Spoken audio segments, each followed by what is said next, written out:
La salle des ventes bourdonne d'une attente feutrée, un trésor d'antiquités et de curieux remplissant l'espace. Anna, élégante et perspicace, les yeux brillants de passion, parcourt la pièce à la recherche d'un trésor caché. Son regard tombe sur un grand miroir ancien, ses sculptures complexes laissant deviner des contes oubliés, une lumière tamisée dansant sur sa surface. Une aura mystérieuse et troublante émane du miroir, captivant Anna, son intrigue palpable. Dans le salon d'Anna, un grand miroir orné se dresse maintenant, reflétant l'élégance tranquille de son espace. Anna s'approche du miroir, son regard fixé sur son reflet, une silhouette solitaire dans la pièce silencieuse. Elle ajuste délicatement une mèche de cheveux égarés, son image nette et précise dans le verre poli. Une ombre fugace et indistincte passe derrière elle dans le miroir, un murmure spectral dans la pièce vide. Anna cligne des yeux, une lueur de confusion traversant son visage, alors qu'elle essaie de rationaliser la vue inexplicable. Elle secoue la tête, écartant la vision troublante comme une simple illusion d'optique, un jeu de lumière. Dans le calme serein de sa chambre, Anna dort profondément, baignée par la douce et éthérée lueur du clair de lune. Un grand miroir orné, sentinelle silencieuse, est accroché au mur, reflétant la pâle lumière de la lune. Une silhouette humaine apparaît dans le miroir, déformée et éphémère, comme une ondulation sur l'eau. De subtils et inquiétants craquements émanent du cadre du miroir, troublant le calme de la nuit. Anna s'agite légèrement dans son sommeil, inconsciente de la présence troublante qui se cache dans les reflets. Anna, brow furrowed, clutches the phone, her voice urgent. « Tu ne me croiras jamais, Mark.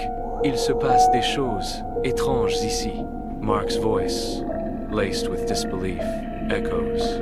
« Des choses étranges, Anna? Tu sais que je suis un homme de science. Enas resolviardes. Je sais ce que j'ai vu. Ce n'est pas normal. » Mark reluctantly agrees. « Très bien. Je passerai plus tard aujourd'hui. Peut-être que je peux jeter un coup d'œil. » Le regard d'Anna dérive vers un miroir, une brume subtile et changeante à sa surface, amplifiant son isolement. Mark, animé, gesticule sauvagement en expliquant à Anna, baignée dans la douce lumière d'une lampe, des théories complexes sur la perception visuelle.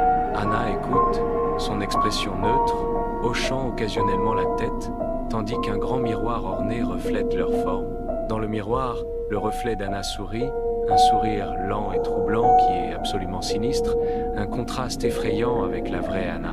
Mark, absorbé par son explication, ne remarque rien d'anormal, son regard croisant brièvement le malaise d'Anna, le prenant pour de la fatigue. La perturbation d'Anna s'intensifie, une froide appréhension commençant à s'installer en elle, alors que le sourire sinistre persiste dans le reflet. Anna est allongée, incapable de dormir, la faible lueur de la ville projetant de longues ombres sur son plafond, un tourment silencieux. Poussée par une force invisible, elle se lève lentement, attirée par un miroir imposant, son reflet l'attendant. Sa propre image la regarde avec une intensité troublante, ses yeux détenant une profondeur inhabituelle et inquiétante. De faibles murmures indistincts semblent émaner des profondeurs du miroir, à peine audibles, mais glaçants. Sa main tremble alors qu'elle tend le bras vers la surface froide et réfléchissante, son visage pâle et marqué par la tension. Dans l'appartement d'Anna, un silence tendu plane, tandis qu'elle positionne méticuleusement une petite caméra. Son objectif, un œil vigilant, est fixé directement sur le grand miroir silencieux de l'autre côté de la pièce. Ses mouvements sont précis, alimentés par un besoin désespéré de capturer une vérité insaisissable. À son bureau, les doigts d'Anna volent sur le clavier, mais sa concentration reste fragmentée. À chaque instant, ses yeux se posent nerveusement sur le miroir, un regard silencieux et provocateur. Le miroir, observateur impassible, attend, ne reflétant que la pièce et une tension inexprimée. Dans son appartement faiblement éclairé, Anna fixe intensément un moniteur, examinant les images de la caméra, son visage illuminé par la lueur de l'écran.